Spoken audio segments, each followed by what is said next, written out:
women's liberation, even women's sexual liberation, they were quite explicit about that, was a good thing, because women's sexuality and women's nature was seen as pure, and therefore it could never cause harms at the social level. Whereas male sexuality was never seen as a good. It was often vilified and even pathologized as sick and destructive. Now, how that would work out in a situation of free love, I don't know, when one person's sexuality is seen as depraved and abusive and the other's is seen as good. So yes, feminism always had that kind of fundamental contradiction. It wanted to free women, but it didn't really want to free men. And in fact, it wanted to control men even more rigorously than they were already controlled within the laws that governed marriage, in which male freedom was certainly not upheld. Men owed the women they married economic support for their entire lives, even if the woman left them. So there was always that contradiction.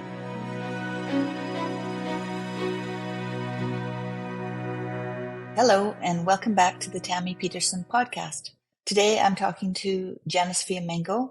This is the second time that I've talked to Janice on my podcast. Janice Fiamengo is a retired professor of English from University of Ottawa. She began a series of YouTube videos in 2015 called the Fiamengo File in order to discuss the fraud of academic feminism and its devastating social effects. Her book, Sons of Feminism, Men Have Their Say, was published in 2018, containing stories from men who have suffered in our feminist culture. She's now working on a new video series to uncover the anti-male bigotry and female supremacism at its origins of feminism in the 18th and 19th centuries. Thank you for tuning into my podcast. I'm looking forward to reading your comments. Thank you very much. Hello, Janice. Hello, Tammy.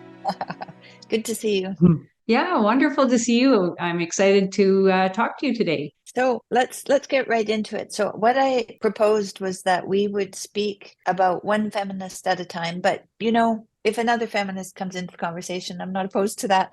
But I would like to concentrate as much as we can on, I guess, a certain period of time, which would be one feminist at a time. And maybe you could tell my viewers what we're going to talk about today, who we're going to talk about today. Okay, we're going to speak about Victoria Woodhull. She was a 19th century women's rights advocate, a suffrage activist. She was also a spiritualist, a eugenicist, a social reformer generally, a socialist. She did all sorts of things. She was a businesswoman as well. She was a very unconventional woman, living mostly in New York State. She was born in 1838 and she lived until 1927. And she ran a newspaper with her sister. She did all sorts of, she ran for to be the first woman president of the United States. She was put forward as the nominee by the Equal Rights Party in 1872. She had a stock brokerage firm that was financed by Cornelius Vanderbilt, the millionaire. And she was involved in all sorts of scandals, but nonetheless was a figure of a lot of interest to a great number of people. She wrote articles about women's issues, and she gave speeches to houses that were packed full of thousands of people. And she's today not very well known. And she's a fascinating personality. And she also, I think, exemplifies many of the ideas of the feminist movement that we associate more with the modern feminist movement, but that were alive and well and being widely discussed, even as early as the 1860s and 1870s, even earlier, in fact. But she was the one who was promoting them in the 1860s and 1870s, and some of which I find quite worrisome, and that we have now, I think, seen some of the consequences of in our modern day. Oh, thank you. Well, that was complete. Thank you very much. Mm-hmm. So let's start with her as a young woman, and where. So she grew up in the New York area. No, she was actually born in Ohio, in a small town a small town called Homer, which I don't know anything about, but I know that she was born there. And she had a very unusual upbringing. Her family was poor, and they made their living in a kind of traveling show. They went around, toured around to various cities. They sold miracle cures. They practiced psychic healing. Victoria herself, along with her sister Tammy, worked as a clairvoyant in this traveling show. So, in other words, she had a supernatural ability. It was claimed to foretell the future, so people could consult with her about decisions they wanted to make or worries that they had about their lives, and she would tell them what they should do and what was going to happen to them in the future.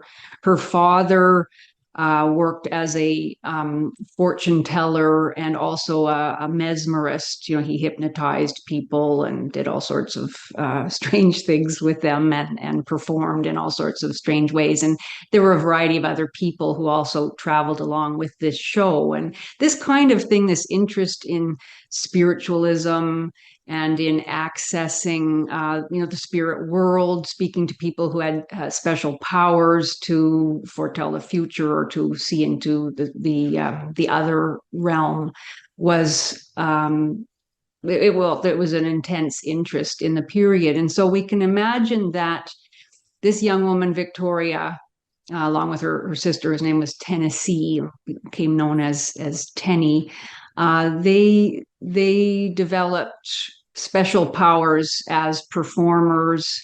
They were confidence women, I suppose. They worked to inspire confidence, and they were both extremely smart and canny and verbally articulate and agile. And obviously that served Victoria very well in her later life as a speech maker and writer. It's fascinating to read her articles. There are collections of her writings that were published in newspapers and magazines, and she reads like I'm not sure what you thought of the essay that we read together, but she reads as a highly educated woman.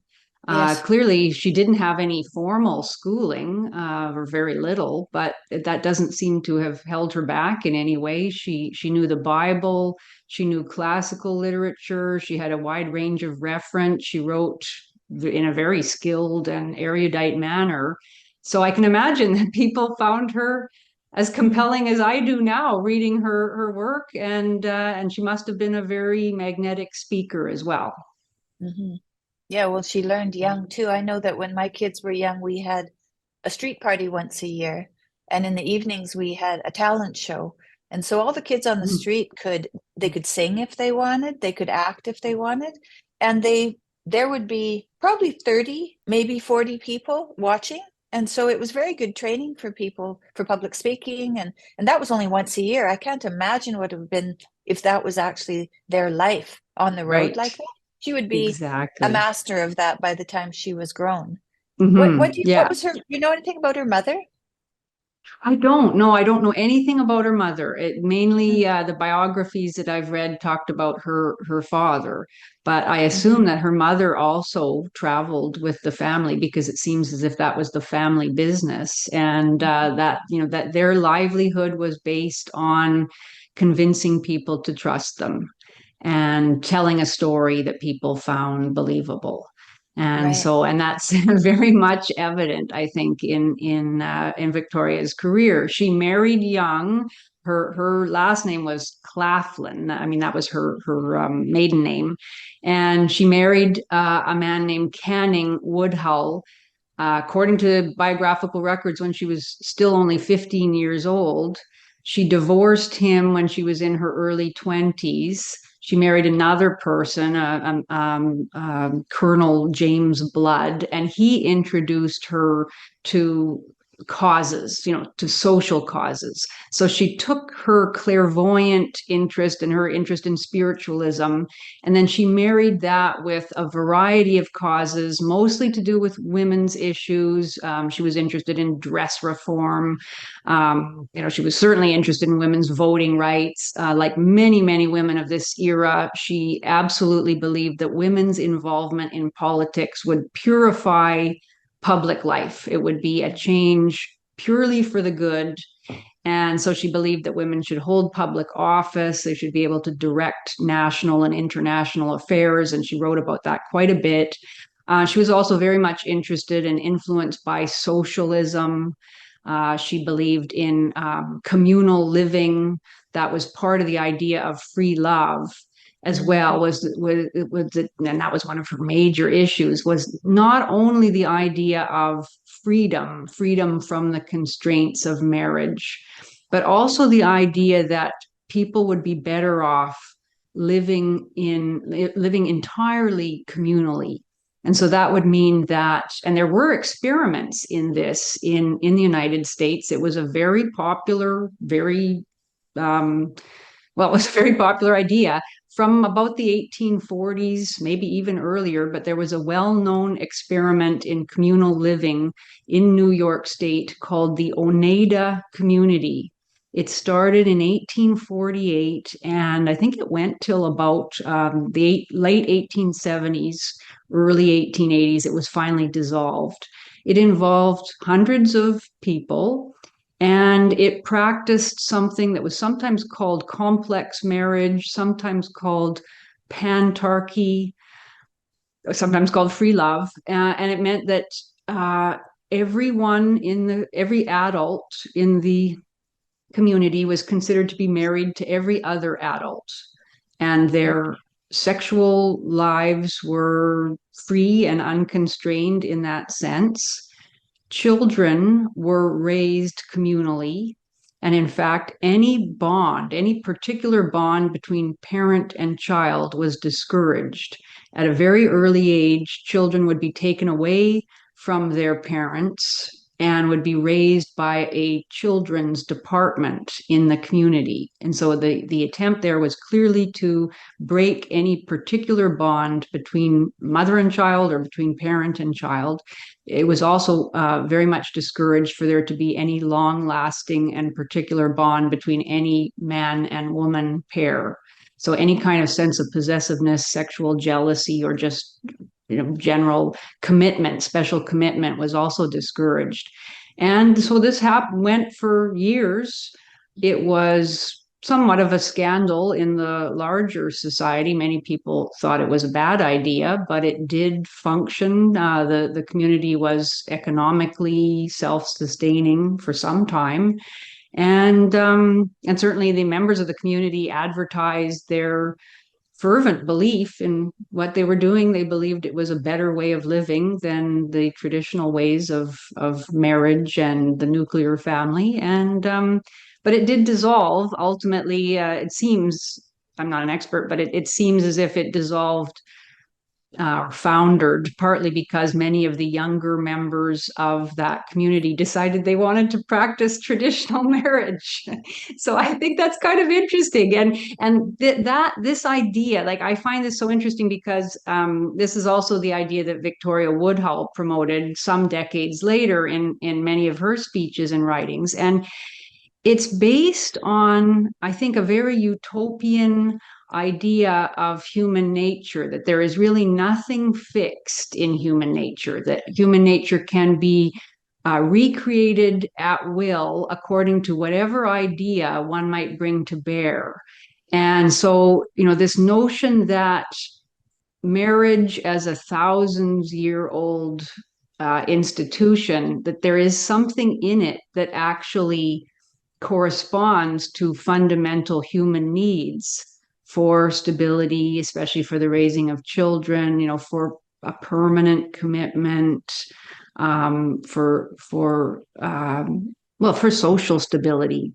That idea was rejected by people like Victoria Woodhull, and she had the very romantic Rousseauian notion that human nature is innately good, and that constraints on human nature are the things that deform us. This is Rousseau's idea that human beings are born free, and yet everywhere we see them in chains as a result of the conventional institutions of society.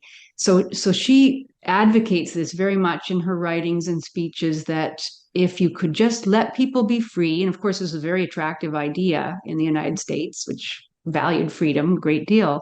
If you could just let people be free, they would establish a natural order, and they would develop spiritually, and all of the bad things that we associate with, or that she certainly associated with marriage, the sense of constraint, the unhappiness that can sometimes develop when one partner is abusive, or the partners no longer love one another or see eye to eye.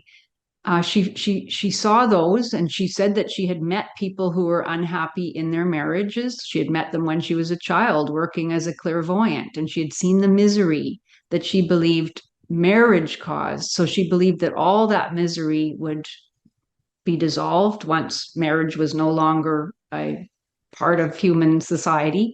And she believed that all of the unhappiness that she associated with the constraints of marriage could be done away with, and what we would have was perfect harmony. So she had advocated this idea of perfect love. I love you, I give everything to you. If you stop loving me, then I just let you go. And similarly, if I stop loving you, you let me go, and we go off and we go on our ways, and nobody is unhappy.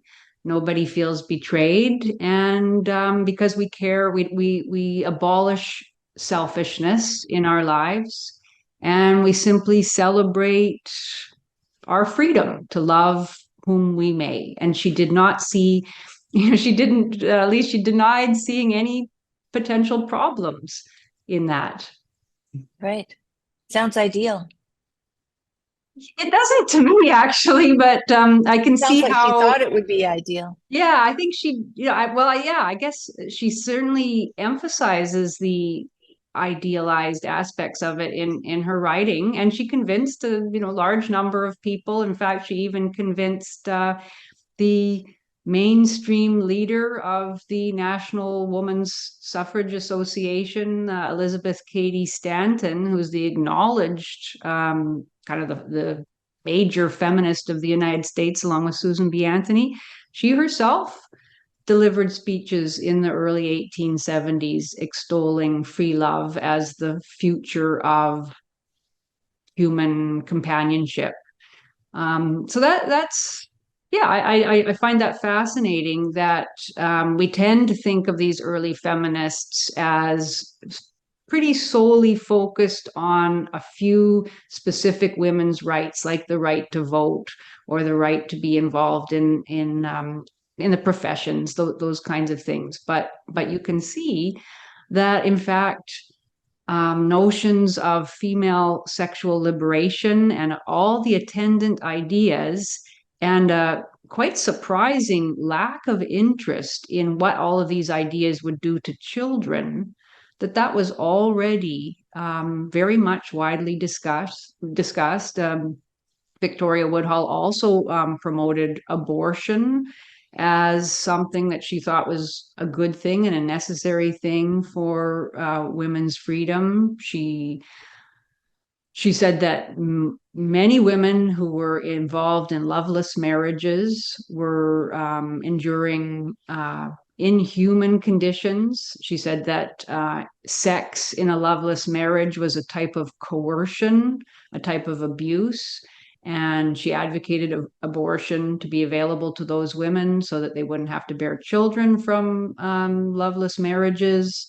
So her emphasis on female sexual liberation as a unmitigated good for women was forefront in her philosophy. And I haven't read every single thing she wrote, but I've read quite a few of her published versions of her speeches.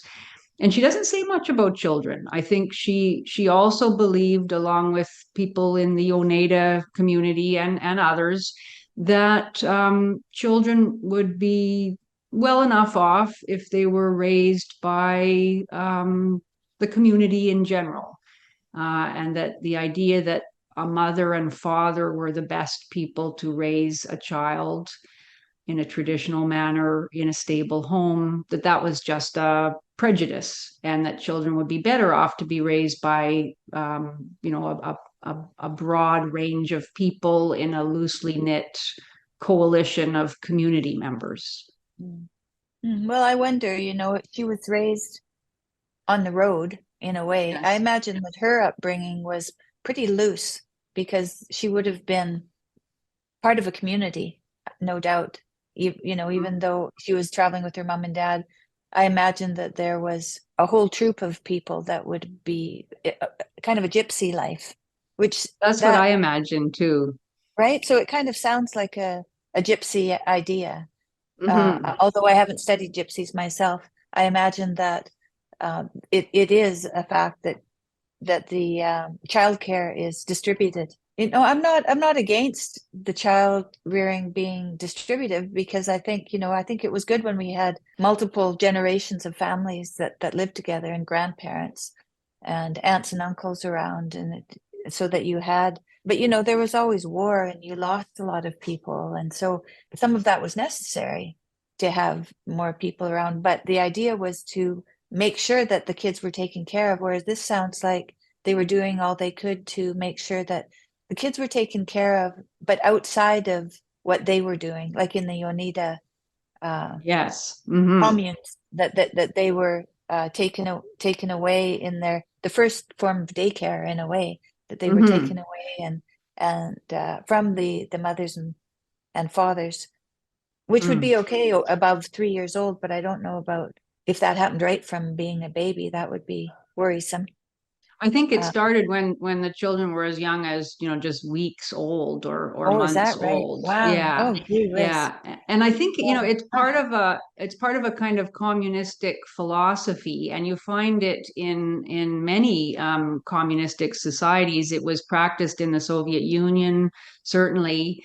Mm. And it was even practiced on some of the kibbutzes in Israel in the early years, when Israel was sort of more socialistic in its leanings. And I think, again, I wouldn't say I'm an expert on this, but I've certainly read about the results of it. And from all the reports I've read, it was disastrous, in that it was explicitly designed as part of this project to remake human nature, and as part of because it seems that in most communistic thinking, the family is distrusted at best, and the traditional family, and even hated at worst, and often seen as a site of oppression, especially oppression for women, but oppression for all members. And so the desire to destroy the family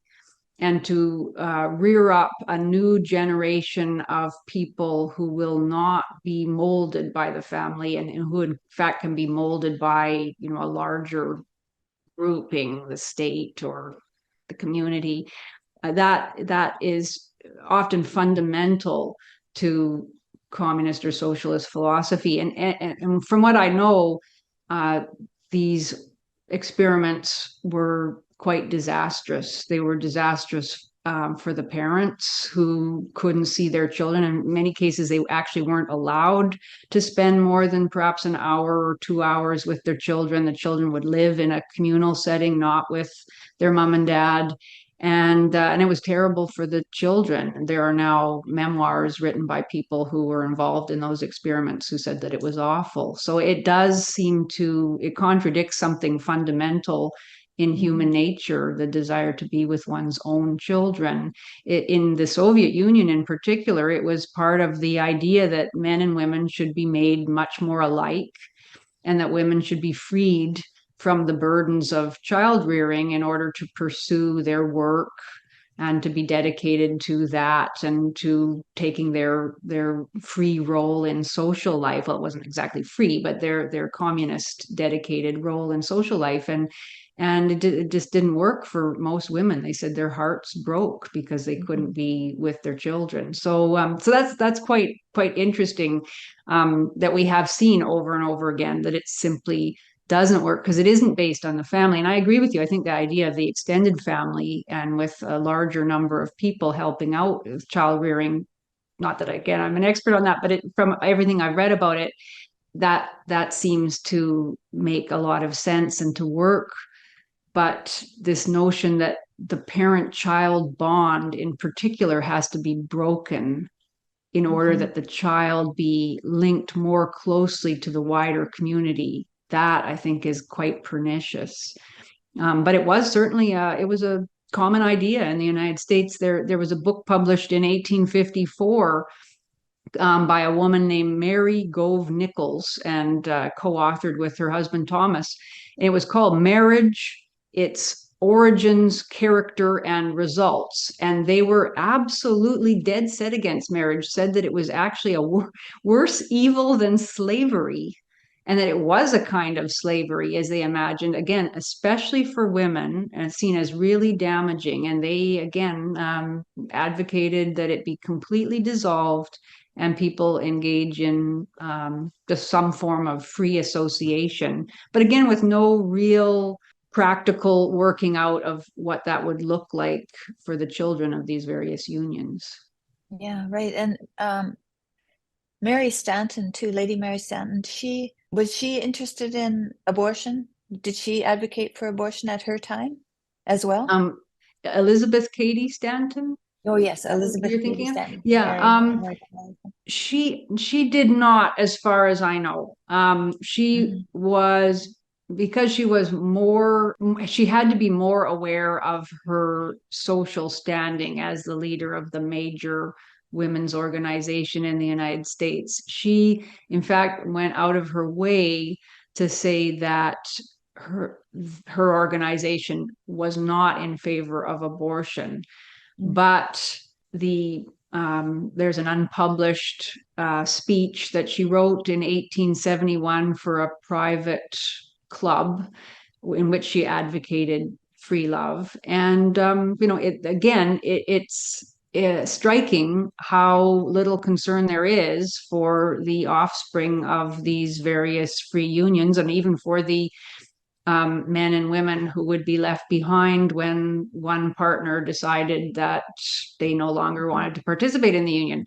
The emphasis is just on freedom and on constraint as being a bad thing, with really very little practical interest in what that would actually mean for the people left behind, for the casualties of that emphasis on liberation. So yeah, she was not an abortion advocate, but she did certainly. I think once you develop this very idealistic notion of freedom, and it often meant in feminist terms that women's liberation, even women's sexual liberation, they were quite explicit about that, was a good thing, because women's sexuality and women's nature was seen as pure, and therefore it could never cause harms at the social level. Whereas male sexuality was never seen as a good. It was often vilified and even pathologized as sick and destructive. Now, how that would work out in a situation of free love, I don't know. When one person's sexuality is seen as depraved and abusive, and the others is seen as good. So Yes. feminism always had that kind of fundamental contradiction. It wanted to free women, but it didn't really want to free men. And in fact, it wanted to control men even more rigorously than they were already controlled within the laws that governed marriage, in which male freedom was certainly not upheld. Men owed the women they married economic support for their entire lives, even if the woman left them. So there was always that contradiction. And the other thing that was quite disturbing about a lot of the advocacy of Elizabeth Cady Stanton and her allies was that they didn't actually come out and say it, but they were often much more sympathetic to women who committed various horrific crimes than to the children against whom those crimes were committed. So they publicly advocated often on behalf of women who were charged with killing their children. And infanticide was a huge issue in the 19th century, accounting for many, many deaths of children.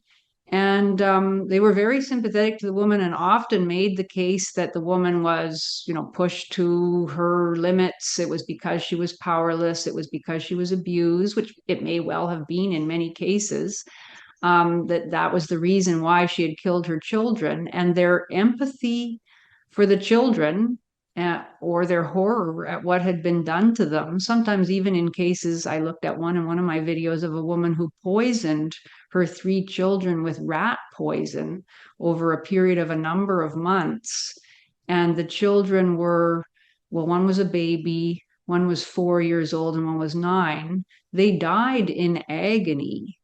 And I mean, it was really horrific. And the woman, certainly knew enough about the wrongness of her crime to hide it from neighbors and others. And yet she also was a target of quite a bit of empathy by a number of feminist advocates who tried to have her found not guilty by reason of insanity. And they wanted to expand the definition of insanity so that it covered really anything a woman did while she felt under duress in relation to her children. It's inconceivable that they would have made the same arguments about a man, even a man under duress. But they did have, it just seems like once you begin down that path of seeing women as victims who don't have any agency and should be excused and supported, you can then almost you can forgive nearly any horrific crime or act of violence or cruelty on the basis that the woman really wasn't fully in control of her life circumstances. And we see that a lot in the feminist advocacy, even in those early days in the 1870s and 1880s. Mm-hmm. That makes me think about, today and the socialized compassion, the compassion for everyone, to bring everyone who's marginalized into the center and to accept everything. That compassion, for a baby that's exactly right, because a baby has no defense. So you need compassion. If a baby cries, you have to answer to that. There isn't any questioning whether the baby is right or not. That's where compassion is necessary. But it sounds like compassion, once it was taken into the social realm, like it was back then, and is now like really overblown in our society now. But even back then, when it started to be taken into the social realm, it was already causing trouble to take compassion. Compassion is basically a mother-child responsibility and relationship. As soon as it becomes something that between adults, compassion over everything. If compassion trumps everything, you're going to have craziness. It just looks that way to me. It doesn't look like it can, that we can't. It doesn't work. Especially when it involves the denial of agency to certain people, and it in our present day society, and even back then in 150 years ago, in the nascent feminist movement, it wasn't compassion for all. In fact, there was a denial of compassion for those who are perceived as oppressors or those who are perceived as having perfect agency, mostly men in especially men with any kind of economic power. In our own day, it's even very poor men, especially if they happen to fall into a certain categories. White heterosexual men are denied any kind of compassion or recognition of their troubles altogether, and whereas other people are seen as completely lacking in agency and not asked to take responsibility for their actions at all. And yeah, I find it fascinating to see that already beginning, and the self-contradictions in the ideology. I think the refusal, the bad faith refusal to be honest about what's being suppressed in the ideology, and the the minimization of the realities of what's being advocated. And yet I think many of these people were relatively sincere in their, their promotion of these perfect solutions. We've certainly seen the appeal of socialism as an ideology. Woodhull herself was, when she ran a newspaper for a number of years, partly financed by the money that she and her sister had made when they ran their stock brokerage company that Cornelius Vanderbilt had helped them to set up. And so they ran a newspaper called Woodhull and Clafley's Weekly, where amongst other social reform causes, they also did very much promote communism. They were the first newspaper in the United States to publish an English language version of Marx and Engels' Communist Manifesto, which actually hadn't been published in the United States until that time, the early 1870s. So I think it's that commitment to a utopian vision of human perfection, which allows you to imagine that you can love, as you say, feel compassion for all people as is claimed. But in fact, it isn't all people, because always there are enemies of communism who have to be stamped out, for whom no cruel treatment is too much, who don't even deserve to live. And that's really evident in what Woodhull has to say about the perfect future that she imagined. In fact, if you don't mind, I just wanted to read one little bit near the end of this essay, where she says, "Believe me, honest, my dear friends," this is in the second last paragraph of this speech, "and so forgive and think of me lovingly in turn." She says, claim that she loves them all. "Even if you are compelled still to regard me as deceived, I repeat that I love you all, and that I love every human creature and their well-being, and that I believe with the profoundest conviction that what I have urged in this discourse is conducive to that end, to this sort of universal love." What can you say about, how can you, it's hard to take seriously, for me anyway, someone who says she loves every human creature deeply and profoundly. How can you do that? This notion that, they don't sound like they spent any time learning how to negotiate.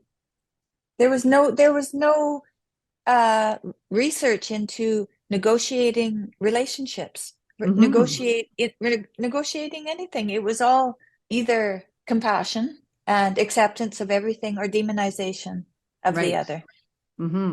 Right? So that's a terrible thing to leave out, because the only way that you learn anything is through negotiation. You say what you think, I say what I think, and we go back and forth until we find a place of better understanding, between us. And I think anybody who's been married for any period of time, any long period of time, has had to negotiate with their partner if they have a good relationship. If they don't have a good relationship, they probably don't know how to negotiate. Because I know that we've spent a lot of time, not just between Jordan and I, but we used to sit on Sundays and negotiate the family chores. The kids hated those meetings. They hated sitting down. They wanted to go out and play. It was always Sunday afternoon when we had these meetings. They wanted to go outside and play, but we had negotiated tasks that we had to do every week. And, when they went off to university, they had meetings with their roommates and they negotiated the tasks. And I think we had a meeting last week, just the four of us together. And it was a pretty good meeting, and everybody listened to one another, and people put forward ideas of what they thought might be solutions to problems. I mean, that's something that seems to be missing in this whole, so far, I haven't heard anything about negotiation. I don't know if you know anything about negotiation in the feminist movement. at this time? That's a good question. Well, I think that's a big topic. If you read feminist accounts of Mm-hmm. their manner of doing things, I think they do tend to be very utopian. And I've been involved in feminist collectives where there were mechanisms for working out conflict, quite detailed and thoughtfully worked out mechanisms. Mm-hmm. So it is something that feminists are very interested in, but unfortunately, ultimately there is a set of there's a framework of beliefs that cannot be departed from, and that's part of the problem. And Mm-hmm. often those beliefs are quite intricate and complex, and they have to do with ideas of moral purity, or at least moral preference, moral superiority, that some people fall into that category, and others who cannot agree or who hold fundamentally different beliefs then cannot be allowed to participate in the community at all. And that, I think, is a fundamental problem with all of these kinds of utopian blueprints for human betterment, is that they become more and more specific in the range of beliefs that must be held to. And as soon as somebody can't sign on, for example, in one of the collectives I was involved in, which was interested in helping rape victims and women who were in abusive domestic situations, you had to agree that abortion was a woman's right, even though in many ways that issue wasn't central to the mission of that particular women's collective. But anybody who disagreed, anybody who during the time when she was involved with the collective changed her mind about abortion, she would simply have to leave the collective, because there was no way to negotiate that kind of a disagreement or a difference in values. Mm-hmm. And of course, men weren't allowed at all into the collective. So that already was a huge exclusion. And then even within the collective, there would be various groups that would separate themselves because based on identity. So there was a women of color collective, a caucus, I think it was called, and they would have their meetings to discuss their issues that were separate from the white women. Mm-hmm. And that both very rigid adherence to a set of a dogma, really, and the continued division of individuals into identity groups according to which they had interests that were separate from the interests of other members of the group who didn't fall into that particular identity category. That creates a lot of conflict, and it almost inevitably results in people having to leave the collective, and the collective splintering into competing or disagreeing factions. And it's a very, very difficult framework to apply to a larger society where there are people who simply have irreconcilably different values and beliefs. And I think we can see that in Woodhull as well, that she has this very particular idea of what the future will look like. And it's pretty clear that she is not considering all of the ways that it's not going to turn out as she imagines, and that there are going to be serious conflicts, and human beings are going to be seriously wounded as a result of the social vision that she wants to implement, but she refuses to see that. And that's that's what pride. That's pride, yeah. That's Well, definitely it is that, yeah. And it's also, I think, it's pride and related to ideological, uh, I don't know, I think Jordan was the one who came up with the phrase of ideological possession, but it's that idea that you're so committed to your ideology that it matters more than the individual realities of people that you're going to come into contact with. so And that's that going to end badly. it does. It tends to create a lot of personal disasters and people harmed because the ideology comes into collision with reality. I've been thinking recently about how ideologies they keep reemerging, right? So this socialist Yeah. ideology keeps reemerging, and this identity politics keeps reemerging through the decades. It morphs, but it's still there. And it really looks to me like that it'll continue to come, no matter what we do, no matter what kind of solutions we find, it'll come back again unless we can admit that we aren't the ones with the answers. That in trying to do the right thing, we have to leave open what the consequences will be. If you specify the consequences and then try to morph the world into getting to that, you're just going to, well, who knows what kind of havoc you're going to cause. Yes. And I think also it's the difference between those who are willing to accept that there will never be perfection on Earth, right. and who want to create systems that will try to maximize the good and minimize the evil in human ways of being. There's those people, and they sometimes can create fairly workable solutions for human being in the world. And then on the other side, you have those for a while anyway. And on the other side, you have those who are convinced that that in the perfectibility of human nature and the possibility of creating a solution to all human suffering and all human ills here on Earth, and that anyone who disagrees is to be excluded or killed or imprisoned or whatever.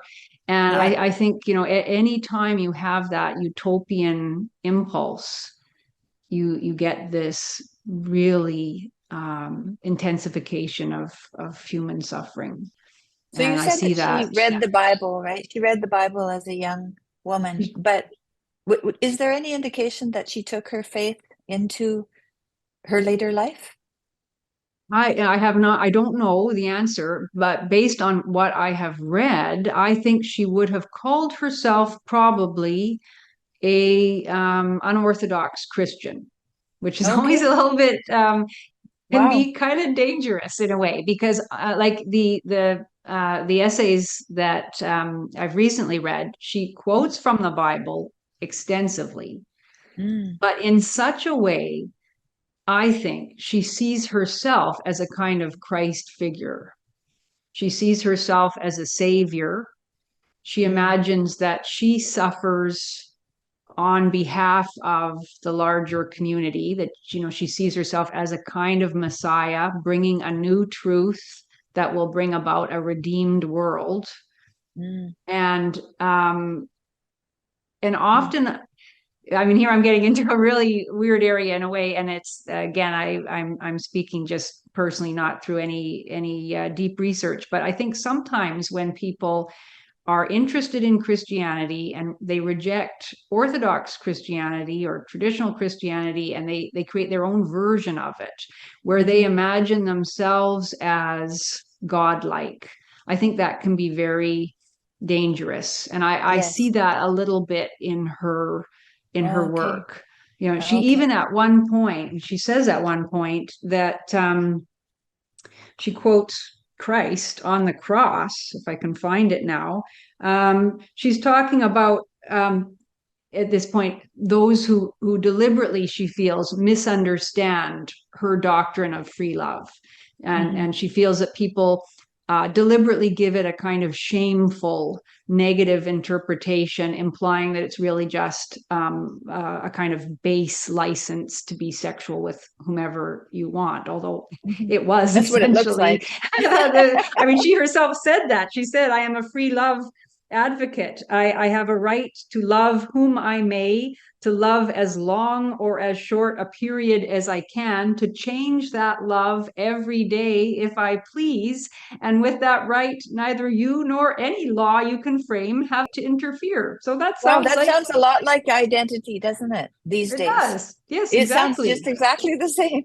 I will pursue I will pursue what feels right to me on this day. So Yeah. she said it, that's it. But then she Wow, goes on yeah. to talk about how people give that a negative interpretation, and they don't recognize that she's talking about something quite spiritual and of a higher order, etc. But then she says, after a couple paragraphs talking about people whom she calls Pharisees, because she feels they are upholding a law without a kind of spiritual understanding, and Mm-hmm. they see themselves as superior. And she says at the end of this paragraph that she's been accused of all sorts of wickedness and vileness by our enemies. And then she says, quote, "Father, forgive them, for they know not what they do." And she's saying, Oh, I see.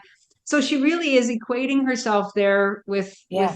Christ, or with, if not actually with Jesus, with a sort of Messiah-like figure. And so I Yeah. do think that was what she made of her Christianity, that she read it, or at least of her biblical knowledge. She read it, and she chose those parts that she found satisfying and of use to her to formulate her own personal kind of spiritual ideology. And she discarded other parts that interfered maybe with her articulation of that personal spiritual ideology. And I find that those people can often be the most dangerous in a way, or the most difficult to deal with, because they not only have an ideology, but they believe it is in some way given to them from God, and it has none of the constraints that have developed over centuries in an Orthodox faith. It's a personal faith that she believes gives her the power and the right to imagine this different world, and to believe herself above criticism, as she clearly did in that passage, where she's endeavoring to forgive those who dared to criticize her and to misunderstand her purity of intention. So I think Oh, yeah. she certainly didn't disparage religion, but I think she kind of appropriated it for her own purposes. It's very, pride is such a tricky problem, and it's very hard to recognize in ourselves. I doubt if she, it doesn't sound like she had a lot of success in identifying it, because I know that when I was sick and was diagnosed with having only a short time to live, when the doctor told me that, I, in my wisdom, accepted his diagnosis. And I thought that that was a form of bravery. But when I got home to tell my son that was the prognosis, I realized that it wasn't up to me to tell him what the prognosis was. And it wasn't up to the doctor either. It was only God would know. And I was completely floored by the realization that my thought of acceptance was a form of pride. I thought that I could make that decision for myself. But it's really tricky to recognize pride. That's why pride is associated with it's the number one sin. The great Envy and deceiver. pride, the psychological sins, the ones that are very tricky you don't see them. They're not physical sins, they're psychological sins. So they're very, very tricky to recognize in ourselves. And that Well, you can definitely is pride. always take pride in your lack of pride. And I there, in Right, that you could do that passage, too. but she is, in a way, she's humbly, as she imagines it, forgiving her enemies, but taking Yeah, pride in her ability to be humble and to forgive her enemies, or at least to yeah, endeavor to yeah, forgive them. So yeah, you can do you can play all sorts of mind games with yeah. that That's a good one. particular Hey, that's a good one. characteristic.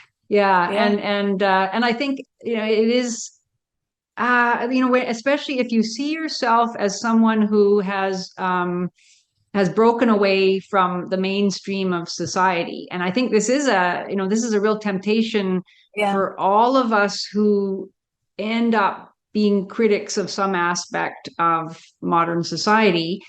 I'm probably really vulnerable to it as well. That you can, because you've put yourself outside, you imagine that necessarily means that you have both a clearer vision, and that you're morally maybe not untainted, but you're not as corrupt as the society or the element of the society that you're criticizing. So yeah, you can get into all sorts of self-deception about your Yes. own moral superiority and your superior wisdom and vision. And I think that that's definitely there in these utopian types of feminists, because they really do, like, they were so angry about what they saw as the corruption of their society. And they often exaggerated, like she has in this one particular essay, and this was one of her big issues too. She actually believed, I think sincerely, that there was no difference between a woman who accepted a man's economic protection and provision in marriage and a prostitute. Oh my goodness. And yeah, this is really common in the feminism of that time, was that equation of marriage with prostitution, both in order to imply that prostitution itself was really no big deal. Woodhull believed it should be legalized, and the hatred of marriage, just the, to see it in the worst possible light as a form of degradation, specifically for women. And again, to see the man as exploiting the woman and forcing the woman to serve his needs, never recognizing how the man sacrificed his own freedom in order to bring goods to the woman and children. Right. So I forget where I started to go with that, but just this determination to see things in a particular light that, from my perspective, is patently oversimplified. But but this belief that because you were angry and you could see the ills of your society, or of some aspect of your society, that meant that your vision was better. And I think that's it's a temptation and a danger, and it can lead again to horrific harms to others who get caught up in that vision. The Yes, the anger anger. is a clue.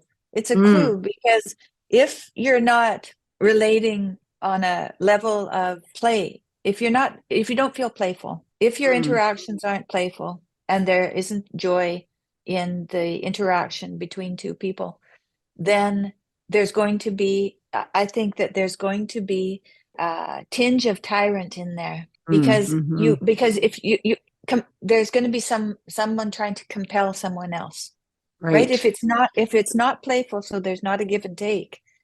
If someone is had to put their shoulders up and be rigid, so they're angry and they're going to not allow things, so they're not allowing, or they're enforcing, then they've overstepped. First of all, they've overstepped their competency. So because they've had to now brace themselves to hold their position. If you can't hold your position in a gentle way, in a playful way, in a way that it can change and move, then you've come to a place where things can't be negotiated anymore, and they become rigid, and that's when that's when they'll break, right? They'll break because there's no more movement in it. And so these people who are angry, if you're angry in your work or you're angry in your relationship, one thing to think about is there something that I'm doing? Why aren't I happy? Why aren't I playful?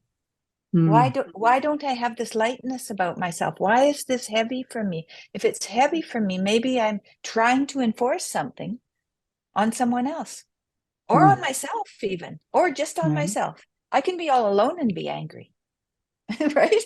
So these people, they can be all alone and be angry. Still, the story they're telling themselves is not going to lead them to a place that's going to give them space to understand something differently.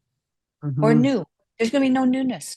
No. Yeah. So things, no newness. Everything's in a box, and it's for sure this way. This is on the outside. This is on the inside. Right. Yes. And we're going to enforce this. Well, that's tyranny. That's not going to work. For your own good. It's for your own good. And we're going it's to for your own good. Yeah. It's for your own good. I know because I'm the one. I know I'm the authority. Yeah, that's Yes. trouble. That's Yeah. trouble. I think that's Yeah. very well said. Yeah. I don't know if it's well said or not, my rambling, but it just, the more I talk to people and listen, these thoughts like this, they make more sense all the time. We were in Athens not very long ago. We went to the Parthenon, and I came to the gate, and there was a woman at the gate, and she was really having a hard time letting people in. I don't know why. So whatever was going on in her job, she was frustrated or something. And so we were standing there with our little tickets and on one side of the gate, and we wanted to be on the inside of the gate. And we were standing there, and she said, "Well, you can go in. You have your ticket." But she was standing in the way, so there wasn't any way to go in unless she was going to stand aside. So I said to her, "Well, we'll go in as soon as you stand aside." And so then we walked in, and she kind of looked at me, and I kind of kept thinking about it. Like, what was that? There's something in that job that she was taking on, something that was too much for her. She had taken on some control of something that was too much, and it was making her unhappy and angry. And so that wasn't the right job for her. She needed a simpler job, or someone had to define it more directly. Maybe the definition wasn't, so she was overreaching, thinking that she had more responsibility than she could handle, or something, because she was not happy. Things were not going well for her that day. And it might have just been the day. I hope it was just the day. But I realize now, if I'm not in a playful mood, that I'm not in the right place. I'm just not in the right place.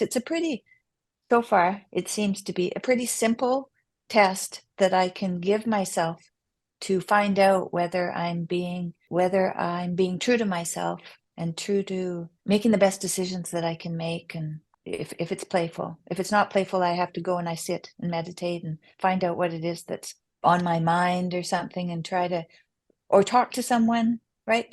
Negotiate. Negotiate. Yeah.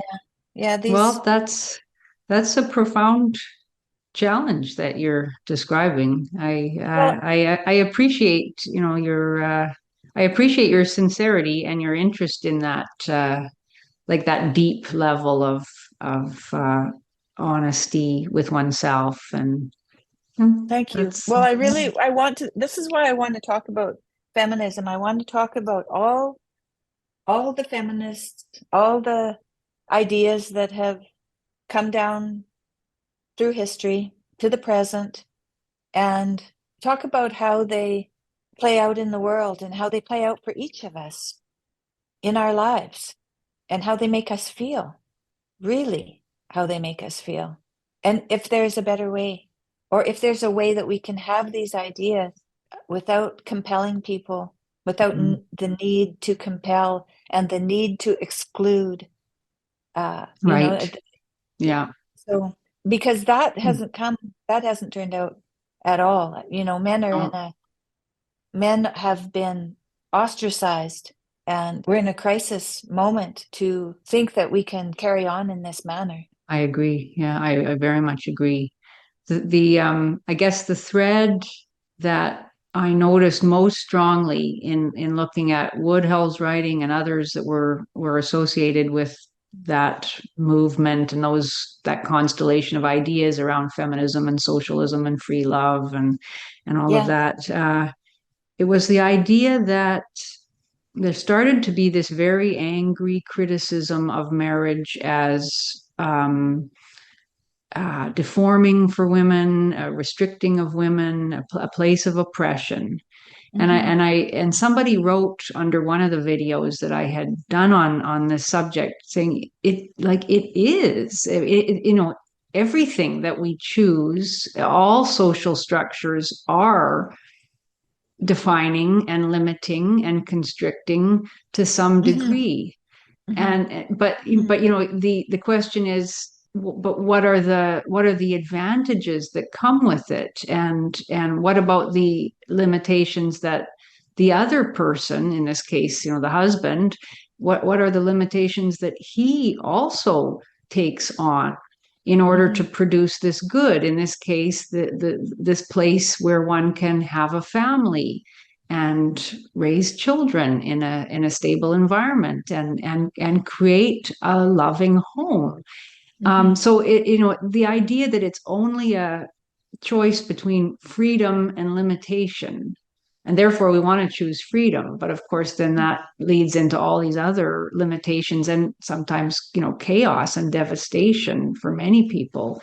And so I thought that was quite a profound comment. And I've been sort of struggling to understand that, yeah, of course, there are limitations for women as there are for men. And it's that inability to see the larger picture and to understand the humanity of the other who is being perceived as the oppressor in almost all feminist ideology now.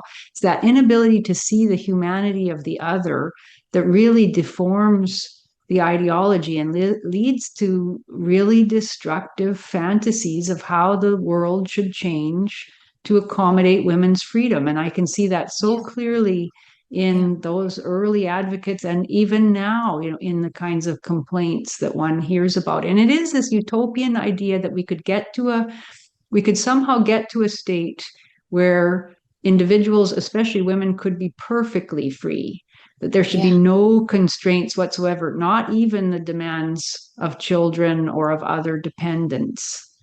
And that's a very scary vision. And it's based on a profound misunderstanding, I think, which is this idea that women have always been constrained throughout history and men weren't. That's the idea, that somehow men were always free and they could just exploit whomever they wanted and do whatever they wanted. There's this profound misunderstanding of how men have sacrificed throughout history in order to create homes for women and children, and in order to create societies where especially women and children could be protected. And it's the lack of acknowledgement of that and of that mutual sacrifice that has been made that I think has led to so much deep bitterness and resentment. Well, we often get a question when we're on tour. We take questions from the audience, and there's often a question. The question goes something like, where can I find a partner who I can marry? It's a question something like that. And we had it about 3 shows in a row, and never answered it, but read it, but never answered it. And then on the fourth night, Jordan read the question again. He said, that's the wrong question. That's the wrong question. The question isn't, where can I find the partner for me? The question is, who can I become to be a partner who anybody would want to be with, who everyone would be putting up their hands to say, I would be with you because I've become someone who other people believe would be a good partner. It's the wrong question. It isn't the wrong question in feminism. Free love, that the woman is oppressed. That's too much focus. The focus is on the self, right? I'm oppressed and you're the oppressor. And instead of what can I do to give to this other person, to be of service, right? To be of service to my partner, so that instead of attaining something that you've given something, so you've been able to add to the situation. So you've seen an opportunity. You can say, I can be helpful right here. I can be helpful right here. So I'll be helpful right here, and then see what happens. And try to live life with that idea in mind for your husband, for your children, for yourself. And I think a lot of the problem with women is that we're so, we're conditioned to help our children and to be of service to other people. And we forget that we have to be of service to ourselves as well. And when we aren't, when we don't take care of ourselves, then we start to feel like we've been taken advantage of, right? And so we have to do those things that we need. We have to take care of our own needs. What they say, put on your mask before you put on your baby's mask. When you're on an airplane and you need oxygen, right? Yeah. It's the same thing. We have to get up in the morning and we have to ask what is the best thing for us to do that day. But if something comes up that it's something we have to do for ourselves, we have to do those things too. We're obligated. We're obligated to make sure we take care of ourselves as well as taking care of those around us, and then just see what happens instead of thinking that we have the answers. We don't have the answer. I know I don't have the answers. I know it. I know it. That's why I'm talking to you. And I know that you don't have the answers either. And that's why you're talking to me. That's why people talk. But if we don't talk, we don't learn anything. I think that's very interesting what you just said about, taking care of yourself, your own needs, not your wants. Now that could be a whole other topic, knowing the difference. But also I think your point because too the is needs that sometimes are things we don't even want to admit. exactly, yeah. Or sometimes we think that the wants are what we need, and we can waste a lot of time in self-indulgent distractions that don't help us and don't allow us to help others.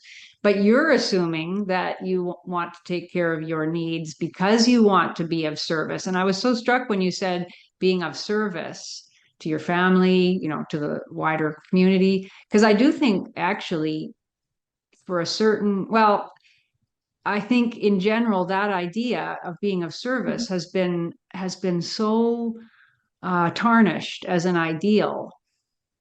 It's seen as being in some way, especially for women. I think it's seen as being a dupe to patriarchy, or allowing yourself to be a doormat. Allowing yourself to be taken advantage of.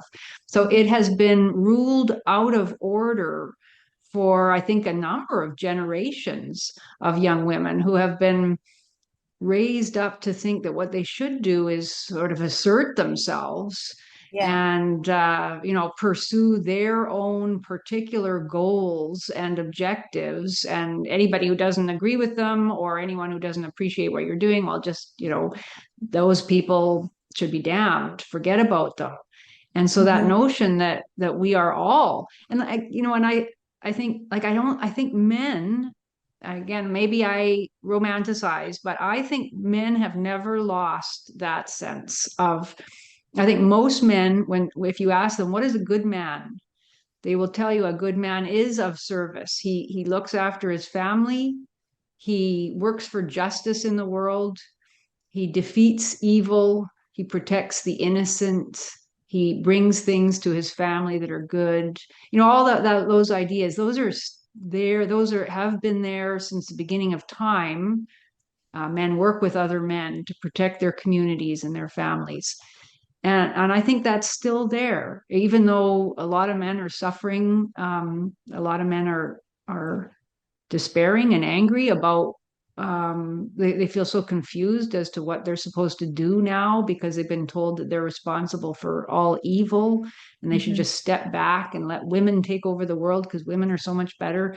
But they still know deep down that that's what they want to do. They want to be of service, and they want to do good. Whereas I think, like, a lot of women have been sold the idea that doing good is just to sacrifice yourself needlessly and that you should do it. So the process you talked about, looking after yourself so you can look after others.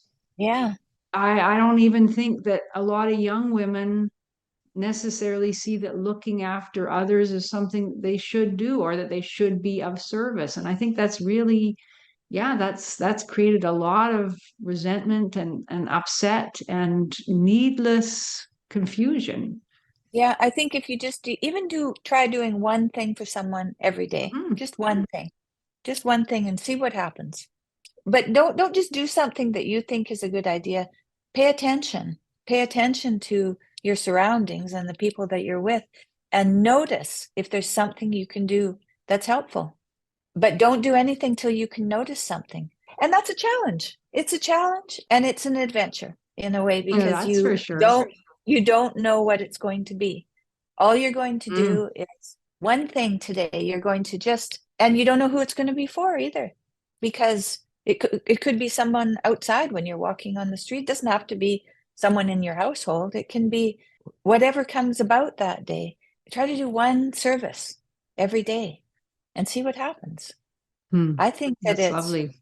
I've been practicing that, and it brings me something that I can't really describe. It's a good feeling. It brings a good feeling. Mm. And I don't know, it's generosity, right? It's generosity, and there's something about generosity that is good. Hmm. It's good. With no hope of even gratitude in Right. response. Just you Right. doing it because it's a lovely thing to do. I love that idea. I think that's beautiful. I have a Uh-huh. friend who I have a friend who is really good with cars, and Hmm. he told me once that he likes to leave room in his day often when he's driving around. If he sees people who are broken down on the side of the road, he Oh yeah. loves to stop and help them because he can almost always fix their car, and he just likes talking to Mm-hmm. people while he helps them. And it's that thing, knowing Mm-hmm. what you can contribute, and taking pleasure in that. I I agree. It's remember wonderful. I remember it was raining one day. Uh, it was when the kids were still at home, and I drove to the pharmacy to get some medication for somebody who was sick in my family, and my car wouldn't start, and it was raining. And this guy just pulled up in his truck and stopped. I had my hood up, I guess, because so he knew that I was in trouble. He came and he just fixed my car. I don't remember what was wrong or anything. And he was one of the he was an athlete from one of the professional sports teams in town. And he just, stopped to help this person on the side of the road. And I remember that. I remember that. So, they're not little things, those little Oh, they're things we not. do. They're not little things. No, absolutely. They're huge for the person who does it, and for the person who has that a wonderful feeling of being given a gift of someone's help. It's Yeah. a wonderful thing. Yeah, it is a wonderful thing. And so, when I hear the talk of the feminist ideas, there is a lot of preoccupation with self instead of others. And that's part of it being an ideology and not something that is in the service of others, which is religious idea, right? Mhm. Like you Yes. said, it's an old-fashioned idea that is not taken seriously these days. But I think that it's a cool exercise to try.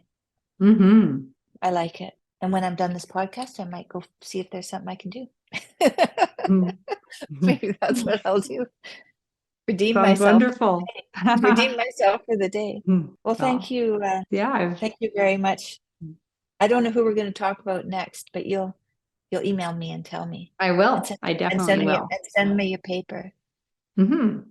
And hopefully, over time, with your help, I can learn more about this the history of feminism, and we can, I don't know, maybe we can see some ways forward. I would like that. Oh, it's a fascinating history. That's Yeah, yeah, right. and it's I find it helpful to know that. Well, I just find it helpful to see all of the connections between our current predicament and Yes. ideas that were being promoted all those 150 years ago.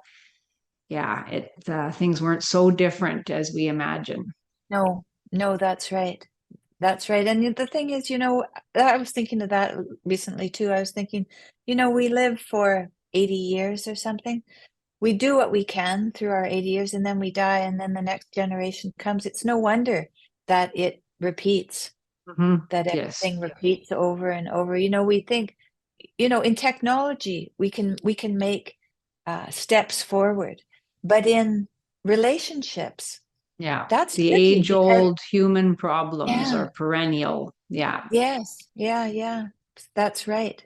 And so it's good to talk through this in a historical manner and try to find some clarity so that we can move forward, so that we can make some movement forward if we can, or at least Hmm. understand it better. At least Yeah, understand. Yeah. yeah, yeah. Well, thank you very much. Well, thank you. I So really when enjoyed talking about we're coming, Woodhull. we're coming to Vancouver. We're coming to Vancouver on tour soon. Maybe. maybe you'd like to come, and That then we sounds can see good. each other in person. That would be nice. Love that. Okay. Yeah, that would be I'll wonderful. find out when we're going to be there, and I'll let you know. Okay. Sounds Okay. perfect.